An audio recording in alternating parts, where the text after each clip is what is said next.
Olá, Hola, eu sou Maria soy María Paula, Paula. sou membro, da AME, Soy miembro de Portugal, AME da AME Portugal, Norte, AME e Norte também da AME y también AME Internacional, Internacional. foi-me dirigida Y este esta convite, invitación me fue para dirigida apresentar a nossa para próxima presentar nuestro oratora. próximo orador. Então é com muita alegria que eu estou aqui, Entonces, es con a gran alegría que apresentar estoy a aquí doutora para Andressa presentar a la Tomassoni, doctora Andresa Tomassoni, com quem eu tenho a alegria con de quien tengo la alegría de trabalhar trabajar dentro de las dentro das actividades de AME atividades Norte. da AMENOR.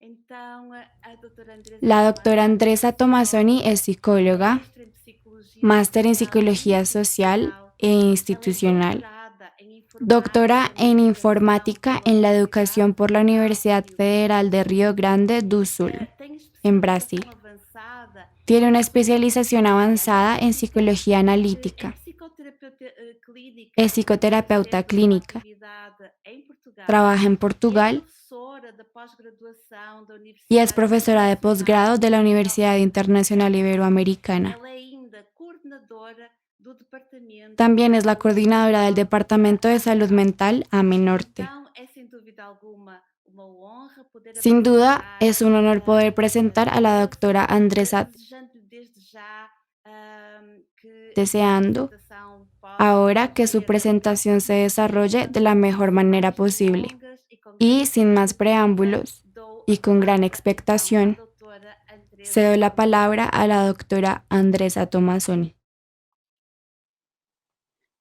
Olá a todos, Hola a meu todos, nome é Andresa mi nombre es Tomassoni, como já Andresa fui Tomassoni. apresentada. Em primeiro lugar, eu gostaria de En primer agradecer lugar, pelo quisiera convite agradecerles la e pela invitación y oportunidade la de estar oportunidad de aqui estar aquí e espero y que de espero algum que de modo alguna manera as minhas palavras possam mis tocar palabras o puedan coração das afectar el pessoas corazón de las no personas sentido de trazer novas para traer reflexões. nuevas reflexiones. Então eu vou iniciar a minha Entonces, apresentação. voy a comenzar mi Ela se presentación chama titulada Burnout, uma Burnout, necessidade una emergente necesidad da que busca de surge de la conhecimento búsqueda del espiritual conocimiento pelos espiritual profissionais por de parte de los saúde. profesionales de la salud. Eu inicio Al essa inicio de esta apresentação presentación, e não poderia ignorar no o podía ignorar el contexto no contexto, qual ela é feita, que se trata, como que todos todos vivimos en este vivemos nesse momento, momento, a el questão tema da de la pandemia, pandemia. principalmente neste ano. Então, este assunto já seria um Este tema ya assunto sería un tema delicado delicado de se para falar, hablar porque porque estamos estamos falando de uma espécie hablando de de una adoecimento, especie de de enfermedad adoecimento por parte de pelos los profissionais de profesionales de la saúde, salud, que é um que determinado es un público, público determinado. mas para além disso, né, existe uma situação mundial de Además, contexto hay una que situación mundial que agrava, agrava estos né, temas essas questões, ou pelo menos o los intensifica intensifica. elas, né? Então, a Entonces, minha ideia é nessa fala mi fazer uma idea es en este introdução, discurso hacer un né, cierto sobre a camino minha desde mi posição posición enquanto como psicóloga. psicóloga. Traeré Vou trazer en nos un primer primeiros momento momentos as los questões temas ligadas relacionados mais às más con las características características del da síndrome síndrome, y né? para Para hablar de falar sobre burnout burnout, eu tengo que tenho que falar hablar de de estresse estrés necessariamente. necesariamente. Depois, Después de eso, após isso, a minha mi ideia idea é es traer trazer a desde el partir do punto de ponto de vista de la vista da psicología psicologia y e principalmente principalmente dentro da dentro de la psicologia psicología analítica, analítica fundada pelo fundada por el psiquiatra psiquiatra Carl Carl Gustav Gustav Jung, Jung, né? Um la modo de forma de entendimento comprensión que que se se poderia puede lançar lanzar sobre sobre este isso. tema. E dentro Y de uma dentro de una perspectiva perspectiva espírita, espírita também, hã, traer también la trabalha mirada de Joana de Joana de Ângelis, Angelis, né, que é uma estudiosa que conoce também da profundamente la psicologia psicología analítica de Jung. do Jung. Então este vai ser o meu movimento, Entonces, né, no meu este va a discurso ser el no dia movimiento de de mi hoje. discurso hoy. E eu inicio, né, ao falar disso, sinalizando que há muitos fatores Hay que muchos factores que contribuem contribuyen tanto para a questão do tanto al tema del estresse estrés e depois o seu agravamento, como a que su vai agravamiento gerar a própria y que questão do generarán el burnout. propio síndrome de Todos burnout. temos Entonces, Tenemos las características personales, las características del trabajo, las características organizacionales y las características sociales, entendiendo que, más que enumerar síntomas, es un cuadro que aparece, hay muchas variables que se entrelazan y favorecen su aparición. Entonces, para empezar, tengo que hablar sobre el estrés. Es una palabra que tiene su origen en latín y que significa estirar o deformar. La palabra tiene la idea de tensión, rigidez, es decir, la noción de todo lo que puede estar viviendo un cuerpo como algo que genera tensión. Y el estrés puede ocurrir en diversas áreas o dimensiones de la persona, no necesariamente en el área profesional. Podemos tener estrés familiar, estrés personal u otros. Pero en cualquier caso, es un concepto que siempre hablará del proceso de interacción entre la persona y su entorno.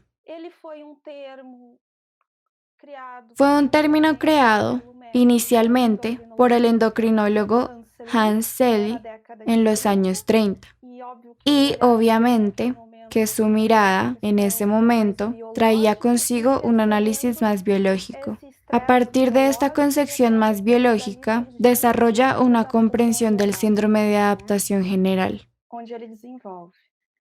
Depois, quando nós falamos em El estresse, estrés se refiere aponta para isso que eu já a tinha un dito, conjunto de reacciones orgánicas y psíquicas de adaptación que emite el organismo cuando se enfrenta a situaciones que considera amenazadoras para su vida y su equilibrio interno. Y es interesante pensar que hoy, cuando nos referimos a estrés, la palabra tiene una carga negativa. Cuando se creó, tenía un aspecto neutro porque podemos tener estrés y el cuerpo lo puede manejar o no.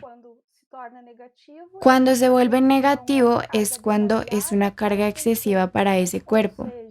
Es decir, el cuerpo no tiene suficientes recursos para sufrir esa tensión. Y un punto muy importante es que el estrés no es lo mismo que el síndrome de burnout. La exposición al estrés de forma crónica, prolongada y continua conducirá posteriormente al síndrome de burnout, cuando se asocia al área profesional, señalando que determinadas profesiones, especialmente aquellas vinculadas al cuidado, y aquí pueden entrar profesionales tanto de la salud como educadores, en fin. Son profesiones más sensibles para que se dé esta situación. Entonces, probablemente, dentro de esta línea de pensamiento, podamos pensar que el estrés prolongado y crónico nos conducirá, si no podemos gestionarlo de manera eficaz, a la conversión del síndrome de burnout. ¿Y cuáles son las características del estrés? Enumeraré rápidamente algunos síntomas físicos y luego los síntomas psíquicos, mentales o emocionales. Los síntomas físicos incluyen fatiga, dolores de cabeza, insomnio, dolores corporales, palpitaciones, cambios intestinales, náuseas, temblores, extremidades frías y resfriados constantes. En los síntomas psíquicos podemos tener disminución de la concentración, memoria, indecisión, confusión, pérdida del sentido del humor, ansiedad, nerviosismo, depresión, enfado, frustración, preocupación, miedo, irritabilidad y impaciencia. Y ahora comenzamos el enfoque de burnout. Es un síndrome que está reconocido de alguna manera dentro de la clasificación internacional de enfermedades, que es la CID-10 en el contexto brasileño. Ella está en la categoría que se refiere a problemas relacionados con la organización de su estilo de vida. E o esgotamento, porque é um sinônimo dela, o Y el esgotamento agotamiento es sinónimo. está descrito com El agotamiento profesional se describe con el código dentro de la CID Z730. Es una situación que preocupa. Hay varios estudios sobre burnout y sobre todo estudios que relacionan el burnout con los profesionales de la salud, habiéndose convertido en un problema mundial y resultando como consecuencia en el aumento de las bajas médicas y la caída de la productividad. Son varios los temas que se relacionan con la enfermedad de los propios profesionales de la salud dentro de una institución. El aumento de estos números se ha convertido en una situación preocupante. El síndrome de burnout fue descrito por primera vez en los años 70 por Freudenberg, psicólogo alemán, y se caracteriza principalmente por 3 dimensiones independientes, pero que pueden aparecer asociadas, entre los cuales el alto agotamiento emocional, alta despersonalización y baja realización profesional. El alto agotamiento emocional se caracteriza por la pérdida de la capacidad o de los recursos emocionales para lidiar con el otro. La alta despersonalización se refiere al desarrollo de actitudes de indiferencia y cinismo hacia los demás. Existe una distancia emocional. Y el bajo rendimiento profesional es el resultado de un estado de insatisfacción que se traduce en un sentimiento de incompetencia y baja autoestima. Aquí traigo otra perspectiva que se divide en 4, donde hay varias formas de entender el síndrome de burnout, dependiendo de qué modelo teórico y qué escala se use. Entonces, podemos dividirlo en una perspectiva clínica, donde se encuentra el Freudenberg. Luego está la perspectiva sociopsicológica, donde están los autores Malash y Jackson, que hablan de cuánto estrés laboral conduce al tratamiento mecánico del cliente. La perspectiva organizacional, donde los síntomas que componen el síndrome serían una respuesta a un trabajo estresante, frustrante y monótono. Y la perspectiva sociohistórica, donde se considera que debido a las condiciones sociales no establecieron el interés de una persona por ayudar a otra, se hace difícil mantener el compromiso con el trabajo. Continuando, traigo otro modelo de 4 dimensiones de Gilmonti, mencionado por el estudio de Piñeiro y otros, onde ele traz outros conceitos, donde trae otros conceptos y otros parámetros para que podamos hacer una exploración. Trae el concepto de ilusión a través del trabajo, angustia psicológica, indolencia y culpa. Y la culpa no necesariamente debe estar presente para hacer el diagnóstico de este síndrome. Puede tener los primeros 3 y no tener el último. La ilusión del trabajo es la percepción de que el trabajo genera desafíos y que el logro de las metas profesionales genera realización y satisfacción personal. Y, por lo tanto, la ausencia de discusión por el trabajo constituiría un riesgo de burnout. En el caso del desgaste psicológico surge la sensación de fatiga física y emocional relacionada con el trabajo diario al lidiar con factores estresantes y personas que tienen algún tipo de problema. La indolencia está relacionada con la presencia de actitudes negativas de liderazgo, insensibilidad y desapego de las personas atendidas, los compañeros y la organización. Y la culpa es la aparición de sentimientos de culpa por actitudes y comportamientos que no se corresponden con las normas internalizadas y la demanda social sobre el rol profesional. Y ahora Les traeré algunas tablas que me parecieron muy interesantes, pero cada estudio, dependiendo de dónde parte y qué teoría y escala se usa, les permite no ser tan equivalentes entre sí, porque cambia el público, la forma en que se recopilan los datos, entre otras variables que sabemos que influyen en estas diferencias. Pero me parecen interesantes los trabajos que fueron creados por estos investigadores, donde logran agruparlo como si fuera una especie de lista para que se pueda visualizar de una manera más efectiva, y donde se ve que hay características que siempre aparecen asociadas, ya sea en el lado positivo o en el lado negativo. Aquí, en esta tabla, hay factores individuales que son características de personalidad asociadas con tasas más bajas de síndrome de burnout. Es decir, las personas que tienen estas características tienen menos riesgo de desarrollar burnout. Tipo de personalidad con características resistentes al estrés. Locus de control interno, autoestima, autoconfianza, autoeficacia. Y aquí podemos pensar cuánto tener y desarrollar estas características sirve de prevención. Esta tabla es la opuesta a la anterior, donde se demostrará precisamente que factores individuales, características de personalidad, están asociados con tasas más altas de síndrome de burnout. Entonces, tenemos el patrón de personalidad, locus de control externo, exceso de implicación, individuos con altas expectativas e idealismo en relación a la profesión, individuos controladores e individuos pasivos.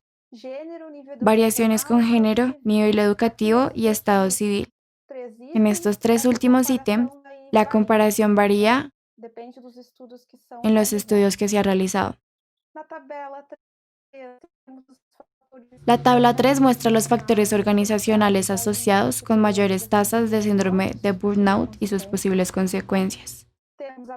Burocracia, exceso de normas, falta de autonomía, incapacidad para tomar decisiones sin tener que consultar u obtener autorización de otros, reglas institucionales rígidas, cambios organizacionales frecuentes, cambios frecuentes de reglas y regulaciones, falta de confianza, respeto y consideración entre los miembros del equipo, comunicación ineficiente, incapacidad para avanzar en sus carreras, mejorar su salario, reconocer su trabajo, entre otros. El entorno físico y sus riesgos, entre ellos el calor, el frío, el exceso de ruido o iluminación insuficiente, mala higiene, alto riesgo tóxico e incluso de la vida. E outros fatores, acúmulo de tarefas por um mesmo indivíduo, convívio com colegas afetados pela síndrome. En los factores laborales, características del trabajo asociadas con mayores tasas de síndrome de burnout tenemos sobrecarga, bajo nivel de control de actividades o eventos en el trabajo, baja participación en decisiones sobre cambios organizacionales para ajustar expectativas profesionales, sentimientos de injusticia e inequidad en las relaciones laborales, trabajo por turnos o nocturno, precario apoyo organizacional y relación conflictiva entre compañeros, tipo de ocupación, relaciones muy estrechas e intensas entre los trabajadores y los clientes, responsabilidad por la vida de los demás, conflictos de roles y ambigüedad de roles.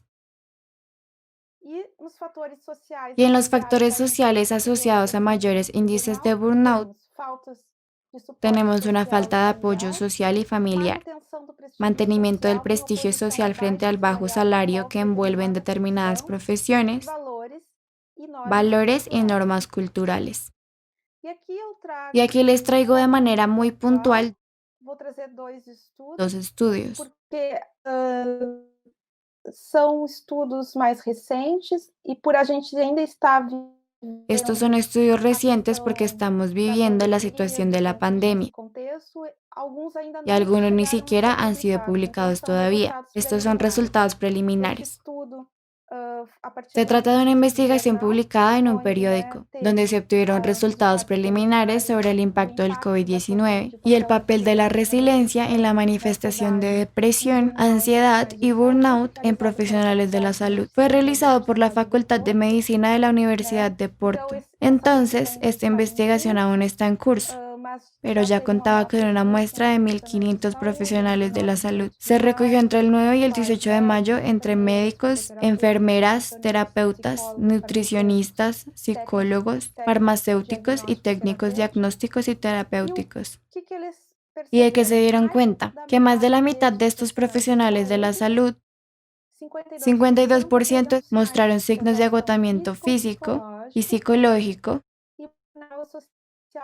y burnout asociado al ejercicio de su actividad durante la pandemia, y que los resultados son aún más significativos para quien se encuentra en primera línea, en contacto directo con los enfermos. La escala evaluó 3 dimensiones: profesional, social y la asociada al cliente, mostrando que el 51% de los participantes se encuentran en agotamiento físico y emocional, burnout personal. 52% están en burnout asociado al trabajo, causado por presiones, conflictos, responsabilidades, y 35% por burnout derivado de la relación con el enfermo. Así, los investigadores defienden la necesidad de estrategias de recuperación para estos profesionales. Esta investigación también evaluó la resiliencia y la satisfacción con la vida y muestra que alrededor del 80% de estos profesionales se sienten capaces de afrontar esta situación. Sin embargo, en ese mismo informe, Miguel Javier, director del Programa Nacional de Salud Mental, hace un contrapunto afirmando que considera que quizás los profesionales de la salud no estén en burnout, sino más bien con agotamiento o fatiga. ¿Y por qué no burnout? Debido a que este cansancio no estaría relacionado con el desánimo y la desesperanza, que son problemas importantes dentro del síndrome de burnout, el cansancio no sería burnout. Então, há outro contraponto, enfim, sobre este estudo. Y aquí les traigo otro artículo sobre el síndrome de burnout en médicos y enfermeras ecuatorianas durante la pandemia. Está en Cielo, en preprint, por lo que aún no se ha publicado de manera oficial. En esta investigación participaron 224 médicos y enfermeras y se dieron cuenta de que más del 90% del personal médico y de enfermería tenía síndrome de burnout moderado o severo. Pero también mostraron diferencias entre el personal médico y de enfermería. E aqui eu começo a iniciar a minha fala, né? Y aquí comienzo mi discurso tratando de pensar con Joana de Angelis. ¿Qué aporta ella? Ella hablará sobre el estrés y qué tipo de pautas podemos tener. Este problema es importante porque si el estrés no se trata adecuadamente se puede desarrollar el burnout. Então, de certa forma, ela nos traz algumas orientações, né? Ela, de forma muito sábia, comenta que nós estamos numa cultura de ansiedade. Ella muy sabiamente comenta que estamos en una cultura de ansiedad y que la ansiedad es un punto muy importante, porque la ansiedad alimentará el estrés y el estrés, cuando es crónico, se convierte en síndrome de burnout. Todo es una agravación como resultado de ese tiempo sin tiempo, en el que la mayoría de las personas está tratando de aprovecharlo al máximo y sin cuidar su rehacer interior. La restauración de la fuerza a través de la alegría y la renovación de los estímulos por el idealismo. Y por supuesto, comenta la importancia de la conexión con nuestro interior essa renovação destas forças, né? Enfim. Para la renovación de estas fuerzas, comienza de adentro hacia afuera. Entonces continúa diciendo que el estrés juega un papel importante en la conducta humana, que os relacionamentos sociais, porque las relaciones sociales y emocionales se han vuelto rápidas y superficiales. Y las personas en general están centradas en su propio ego. No tener problemas, no tener dificultades, disfrutar al máximo del placer sin que nadie los moleste. Por lo tanto, es inevitable que se produzca un agotamiento, estrés y luego enfermedades. Continuando con Johanna, podemos entender el estrés como la presión que se ejerce sobre el individuo en forma de carga de energía superior a su capacidad de resistencia emocional, que produce trastorno de conducta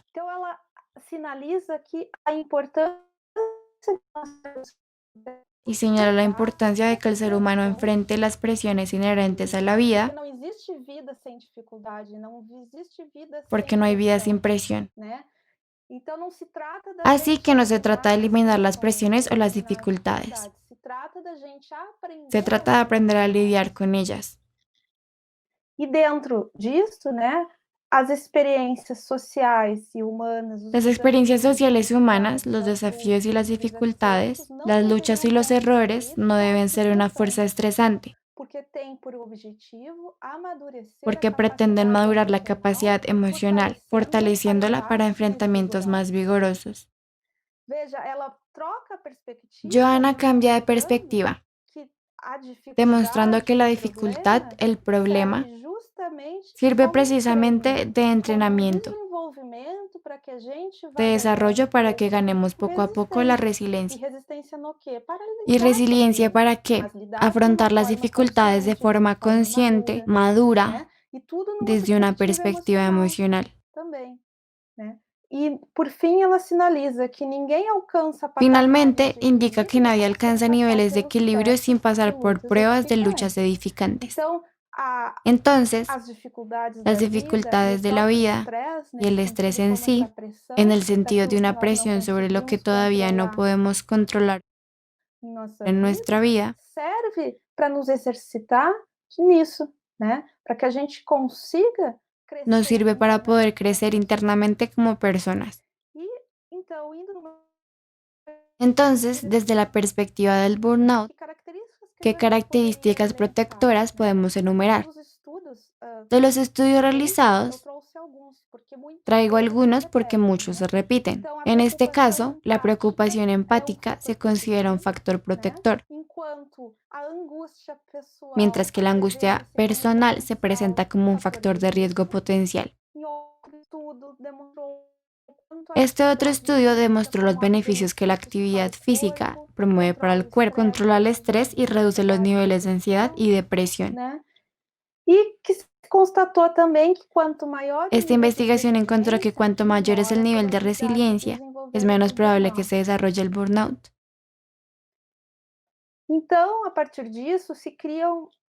Entonces, desde aquí es posible pensar en formas de prevención proponiendo ciertas estrategias. Y aquí les traigo una cita de Silva y otros que dice: con el fin de mejorar la participación en el trabajo y proteger a las enfermeras y otros profesionales de la salud del riesgo de desarrollar estrés y agotamiento en el trabajo, se sugieren intervenciones como programas de reducción del estrés laboral y estrategias de afrontamiento para fortalecer recursos internos de los trabajadores con el fin de promover un ambiente de trabajo saludable y la satisfacción laboral. Además, la investigación en gestión de personas, especialmente en trabajadores de la salud, destaca la importancia de promover las características saludables y protectoras de los trabajadores a través del mapeo y promoción de la resiliencia para poder superar las condiciones adversas a las que se ven sometidos, como el estrés laboral, mejorando así las condiciones de resiliencia de los trabajadores. Entonces, la resiliencia se entiende como la capacidad humana de enfrentar, ganar y salir fortalecida o transformada por experiencias de adversidad. Para ello, la persona debe apropiarse de su realidad y transformarla, transformándose en un movimiento dialéctico. Entonces, si no tenemos resiliencia en nosotros, tenemos que ir hacia ella buscando herramientas a nuestro alrededor, buscando la reflexión, mirando principalmente los temas internos y emocionales, en el sentido de desarrollar esa resiliencia que aquí tiene que ver con síndrome de burnout y estrés, para que puedan ayudar en este proceso y obviamente esa resiliencia en general nos ayudará de alguna manera en todas las cuestiones de nuestra vida que puedan aparecernos y no solo en la cuestión profesional. Entonces, Alves y otros investigadores sugieren que la prevención y la intervención pueden tener lugar en 3 niveles. Programas enfocados en la respuesta individual, en el contexto organizacional y en la interacción entre los contextos de la organización y el individuo. Y aquí les traigo unas palabras de lo que nos cuenta Joanna De Angelis sobre la prevención. Anteriormente traje lo que los estudios dicen y encuentran en su investigación. Y aquí comenta que la psicoterapia clínica es un camino, es una posibilidad así como otras terapias que ella llama orgánicas, como la gimnasia, la natación, la caminata y el deporte en general. Básicamente actividades físicas en las que el cuerpo físico, en ese fluir,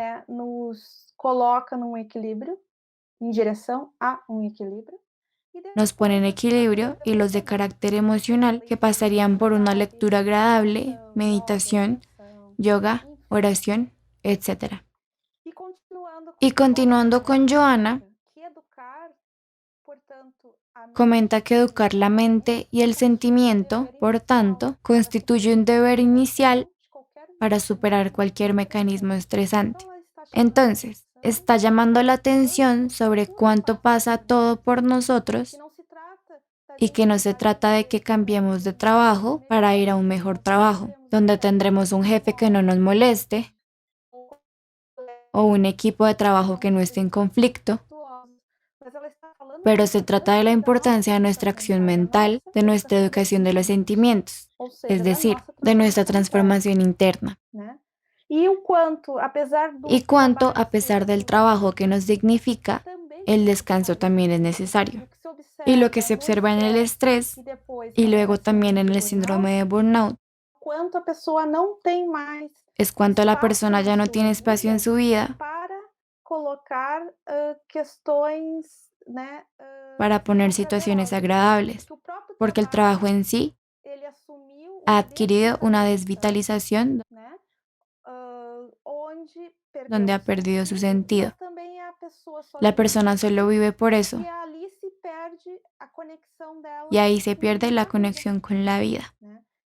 Y aquí, finalmente, Joanna comenta sobre el tema de la musicoterapia y la ayuda fraternal. Y esto no es más que caridad, dar al otro sin esperar nada a cambio. Y esto nos lleva a cuestionarnos cuáles son nuestras motivaciones hoy en relación al trabajo, qué factores nos conectan a él y si el significado de nuestro trabajo se perdió, si solo estamos trabajando para pagar las facturas. Entonces, aquí hay otra propuesta para reactivar las conexiones internas. Y aquí, de alguna manera, rompo el discurso que estoy teniendo hasta ahora, porque necesito hablar del contexto en el que nos encontramos. Y no puedo ignorar el tema de la sociedad postmoderna, donde tenemos todo un contexto que se establece a nuestro alrededor, donde no es de extrañar que surja el término estrés en la década de 1930 y el síndrome de burnout en la de 1970. Según el cambio en todo el panorama del trabajo y las relaciones que se construyeron. Desde el punto de vista de la psicodinámica del trabajo, analizada principalmente por el psicoanalista Christopher T. George, comenta sobre las cuestiones del sufrimiento en el trabajo, cuestiona el placer en el trabajo y las relaciones que se constituyen en esta sociedad posmoderna en torno al trabajo.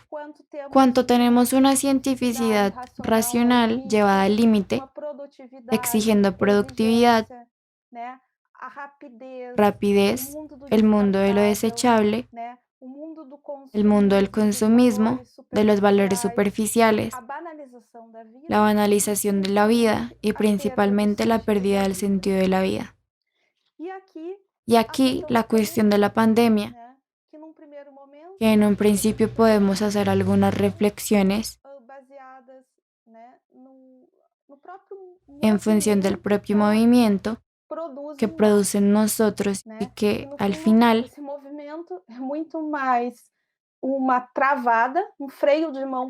es mucho más un freno a la sociedad, en personas, en humanidad, que un movimiento.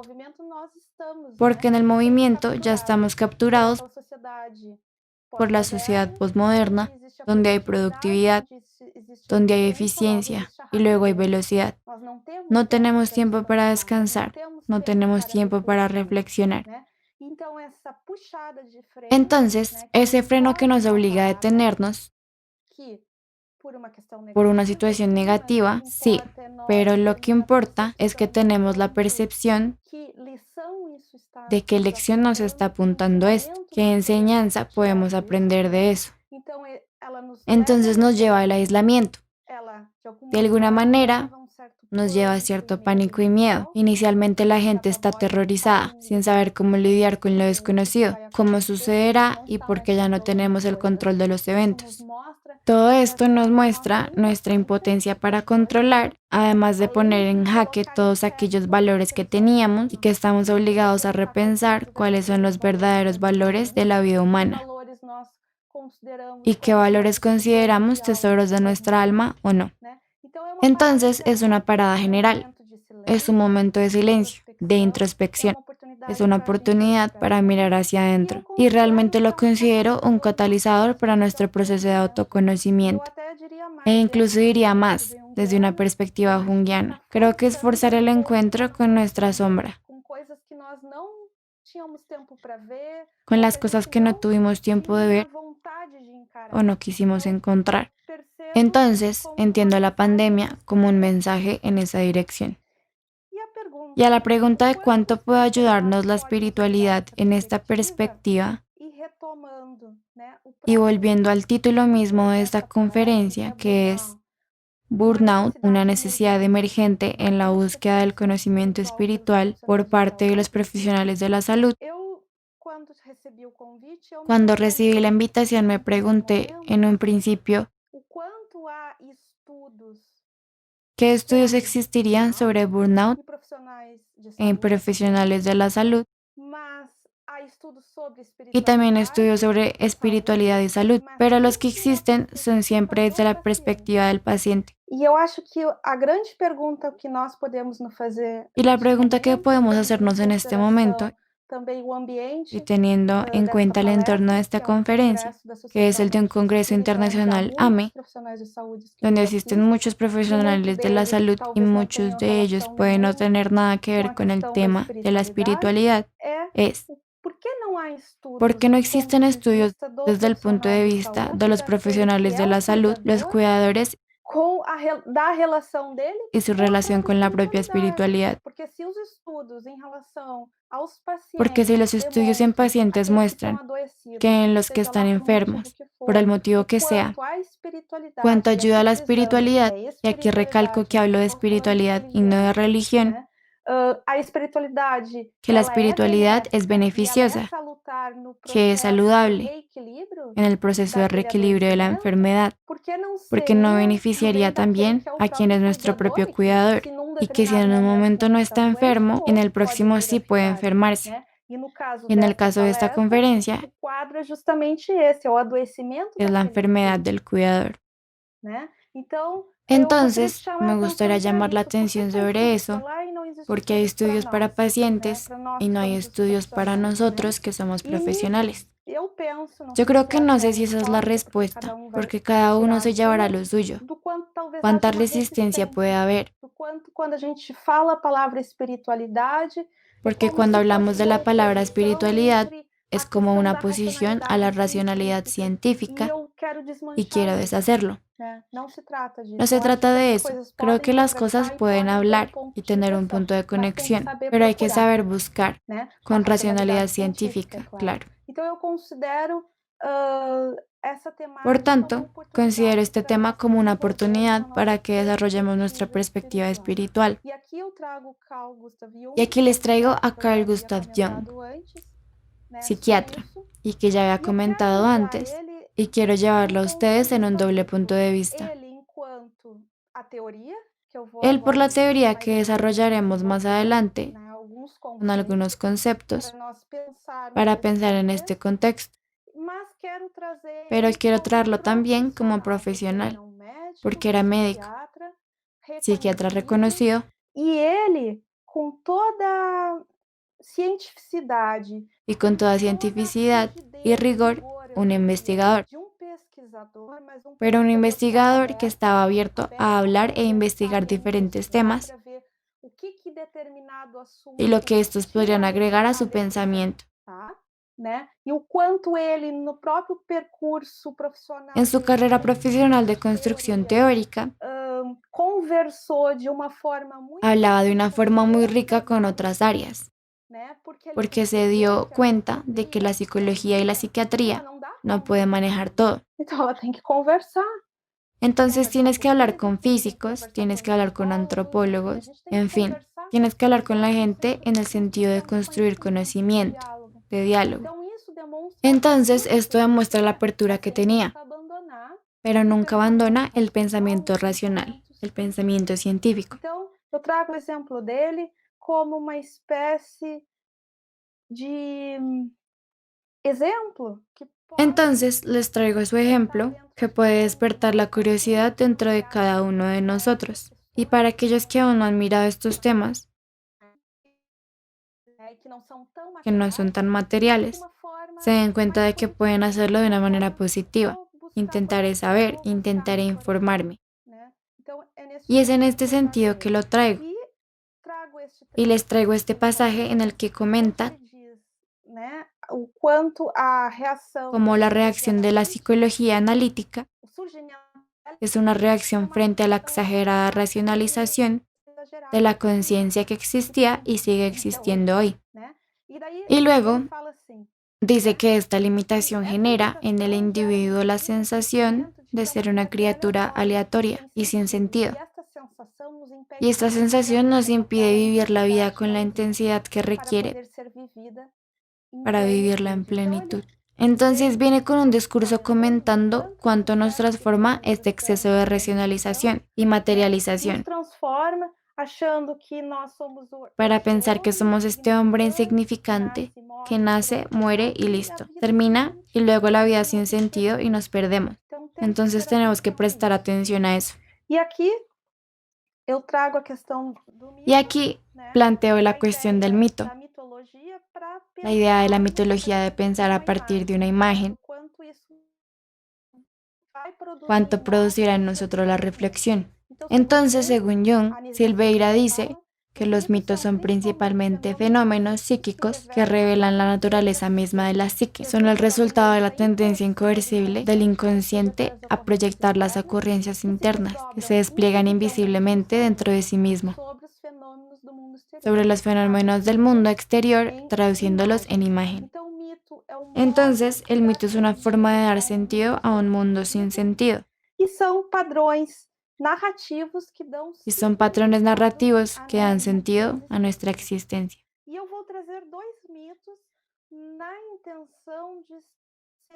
Y traeré dos mitos en el sentido de generar reflexiones en este momento. Traigo el primero, Narciso. Rapidamente, o Narciso é aquele que era Narciso fue el que fue vanidoso, centrado en él, en la belleza, donde ignoró a todas las personas que se enamoraron de él. Y cuando ve su reflejo en un lago, se enamora y nunca se va y muere allí. De todos modos, este es el mito. Pero lo traigo porque nosotros, como sociedad postmoderna de la que hablé antes, estamos viviendo el mito. Nuestra sociedad es narcisista. Nos preocupa nuestro individualismo. Si yo estoy bien, no me importa si el otro está bien. Y la pandemia, si lo pensamos, viene a empujarnos. Abre nuestra atención al hecho de que no es del todo así. Si el otro que está a nuestro lado no está bien, en algún momento eso puede afectarme. Entonces, tenemos que ampliar nuestra mirada a este colectivo, porque no estamos solos. Y el punto de Narciso es que ese egocentrismo es al mismo tiempo un individualismo exacerbado, pero también una mirada dirigida hacia afuera, porque solo miramos lo externo. Estamos tan absortos en todo lo que la vida nos demanda y que tenemos que cuidarlo, ya sea trabajo, trabajo, trabajo, tener dinero, pagar facturas, que nos olvidamos de que tenemos que parar y mirar adentro. Pero tenemos que hacer este movimiento, que Narciso lleva nuestro movimiento psíquico hacia afuera. Y la sociedad está todo el tiempo afuera, afuera, afuera. Y nadie tiene tiempo para mirar adentro. Sin embargo, esta pandemia está obligando a detener. Traigo como segundo mito la cuestión de Quirón, que es un centauro que aparece en muchos otros relatos de dioses y semidioses. Pero ¿qué es lo principal aquí? Además de erudito y experto en artes, también fue experto en medicina. En una pelea fue alcanzado por una flecha envenenada de Hércules y esa herida nunca sanó, pero por ser inmortal no murió. Luego hay un intercambio y termina muriendo. Pero el caso es que simboliza al curador herido, y yo pienso en él en el sentido de los profesionales de la salud que tienen burnout, que sigue siendo una enfermedad, que son los que se preocupan por los demás, pero que ahora están enfermos, como en esta imagen. Uno que cuida del otro, pero no puede cuidarse a sí mismo.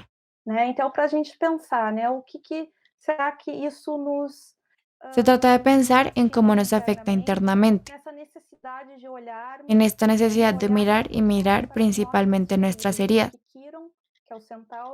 porque Quirón, que es el centauro, simboliza esto. Y aquí les traigo una línea muy importante de Jung y que está en el documental sobre su vida.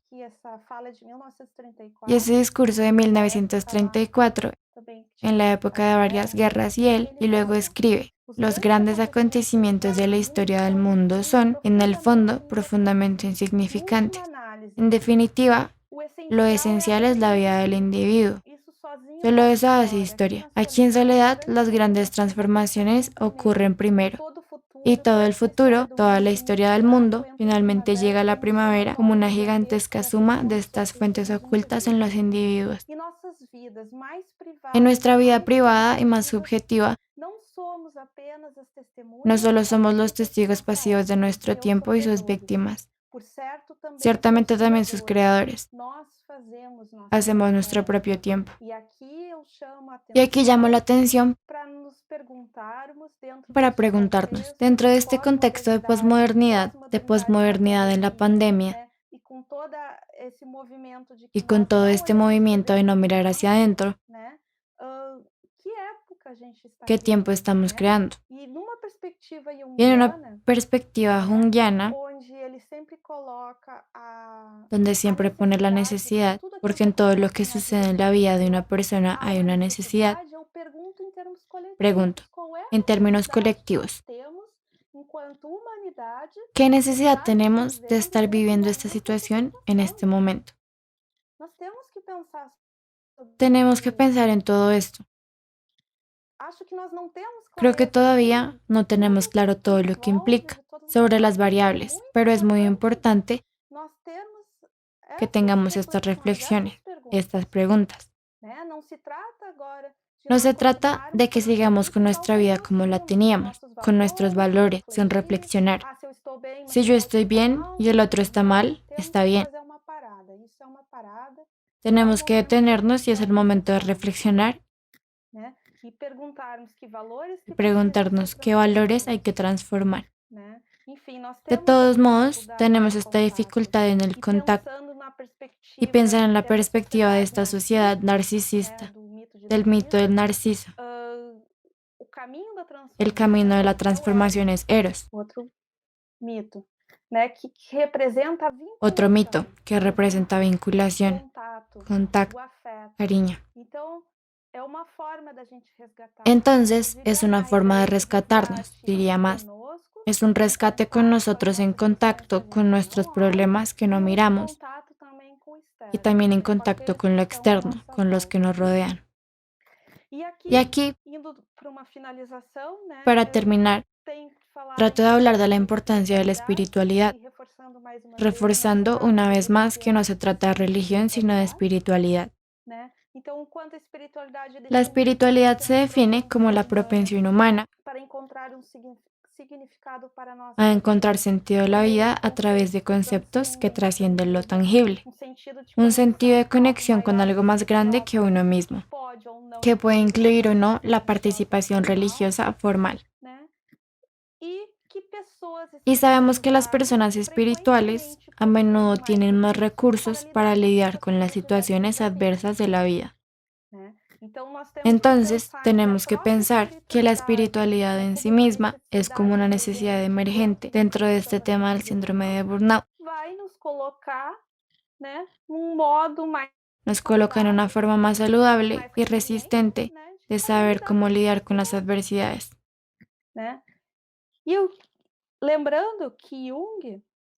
Recordando que Jung define que la espiritualidad es una actitud particular de una conciencia transformada por la experiencia de lo luminoso. Y tener esa conciencia transformada por lo luminoso, en el fondo, es mirar dentro de nosotros mismos, porque la espiritualidad no está allá afuera, está en la conexión más íntima que tenemos dentro de nosotros. Y cuando nos conectamos con este sentido, que es fundamentalmente luminoso y espiritual, también es un sentido de vida. De ahí la importancia de este movimiento interno. Y aquí les traigo un pasaje de Viktor Frankl, quien también fue un psiquiatra que tuvo una experiencia en el campo de concentración y quien fue el fundador de la logoterapia, quien habla precisamente de eso, sobre la cuestión del sentido de la vida. Algo que es muy importante. Él dice: lo que se necesita aquí es un punto de inflexión en toda la cuestión que plantea el sentido de la vida. Necesitamos aprender y también enseñar a las personas desesperadas que, estrictamente hablando, nunca y nunca importa lo que todavía tenemos que esperar de la vida, sino más bien exclusivamente lo que la vida espera de nosotros. Hablando en términos filosóficos, se podría decir que se trata de hacer una revolución copernicana. Ya no preguntamos por el sentido de la vida, sino que nos experimentamos a nosotros mismos como los que responden, como aquellos a quienes la vida les hace preguntas a diario, y todo el tiempo preguntas que debemos responder, dando la respuesta adecuada, no a través de elucubraciones o discursos, pero solo mediante la acción, mediante la conducta correcta. En definitiva, vivir no significa nada más asumir la responsabilidad de responder adecuadamente a las preguntas de la vida, cumpliendo con las tareas que la vida asigna a cada individuo, cumpliendo con la exigencia del momento.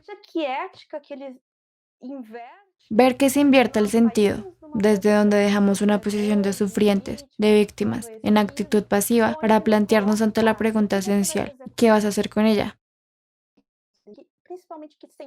¿Qué sentido buscarás? Porque si pierdes el sentido de tu vida,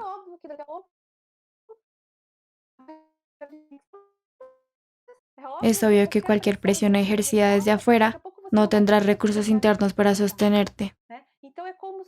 Entonces es como si ese sentido de vida, esa mirada de volver a lo interno, nos reconectara y fuera un camino, un verdadero camino. Sartre también dice que el estrés está lejos de la vida, porque la persona no está consigo misma, no puede conectarse con los demás. De nuevo la cuestión de la conexión, y podemos pensar de nuevo, en esta sociedad narcisista donde somos egocéntricos e individualistas, ¿dónde está la conexión? No está.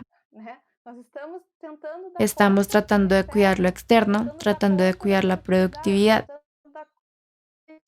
Entonces, si no se encuentra el sentido de la vida, enfermaremos. Y desde una perspectiva junguiana, la dirección de la espiritualidad y esta conexión de significado en la vida es el encuentro con el sí mismo. Mira, el sí mismo es diferente del ego. Si el ego es el centro de la conciencia, el sí mismo es el centro de la psique. Y nosotros somos nuestra psique. Y lo más importante al contactar con el sí mismo es entender por qué surge la idea de espiritualidad, porque tenemos la imagen de Dios dentro de nosotros. Entonces, esta conexión está viva y es como si me conectara con mi alma, con lo que necesita, y el mundo se pone alma. En ese sentido, y porque el alma está en todo, la conexión entre mí y todo lo que me rodea. Y Johanna de Angelis aporta esta importancia en este texto que dice, cuando el sí mismo se encuentra en su totalidad, la persona experimenta la cualidad luminosa que se asocia indeleblemente con lo sagrado, con la divinidad.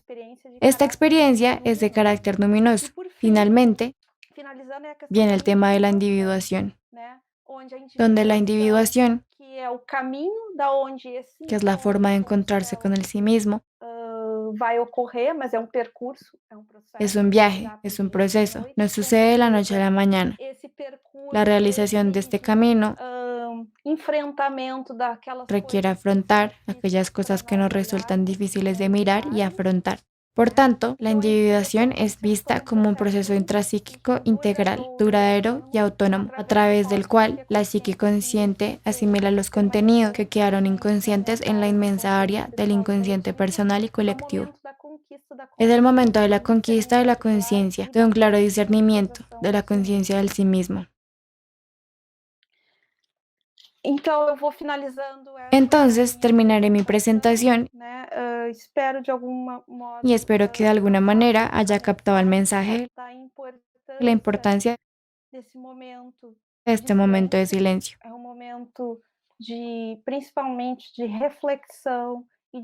Es principalmente un momento de reflexión y de afrontar aquellas cosas que no pueden ser fáciles o no tan claras para nosotros. Pero cuando este movimiento interno de búsqueda de sentido que, en el fondo, avanzando hacia un lenguaje psicológico, es la integración del sí mismo y la posibilidad de vivirlo de forma consciente y plena,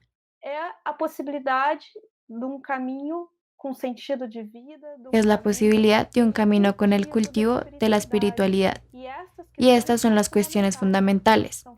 Son fundamentales para cualquier ser humano, especialmente para quien busca un equilibrio dentro de sí mismo, ya sea personal, emocional o profesional. Finalizo então aqui a minha apresentação e agradeço. Muito obrigada. Termino mi presentación aquí y gracias. Doutora Andresa, É difícil, de repente, es difícil de repente comentar esta conferencia debido a la excelencia y profundidad del contenido o contenidos que nos trajo y que, respondiendo a la temática propuesta, logró penetrar en contenidos mucho más amplios y profundos. ajudarão a encontrar Nos o ayudará a significado encontrar da ese sentido vida de la vida e, ao encontrar esse significado da vida, com certeza, estarmos mais preparados y cuando para encontremos ese lidar sentido de la com vida, essa sin situação duda estaremos mejor que preparados para tão afrontar esta situación tan presente presente nesta en época esta era moderna, pandémica, realmente do burnout. E el que tem burnout y que causado tanto tanto sufrimiento ha sofrimento. causado. Essa mudança de olhar, com certeza, que nos permitirá a um processo de crescimento interior e de facilitação de ultrapassarmos essa dificuldade do nosso dia a dia. Então, assim, o nosso agradecimento por todo estes ensinamentos e esta oportunidade de reflexão. Muito obrigada, o tempo voou. E então agora, depois deste agradecimento, de dizermos que a doutora Andresa Tamazoni ficará disponível para as Y luego de respostas este que forem agradecimiento, sendo decimos que la pedidas doctora Andresa Tomazoni ainda ao estará longo disponible para las preguntas nosso que se hagan a lo largo de evento. este evento. Muito obrigado também a todos que continuam a ouvir-nos neste primeiro Gracias también a congresso todos los que nos virtual siguen da escuchando en el Associação que es el primer Médicos Congreso Virtual de AME Sem Discriminação. Internacional. Obrigada. Gracias.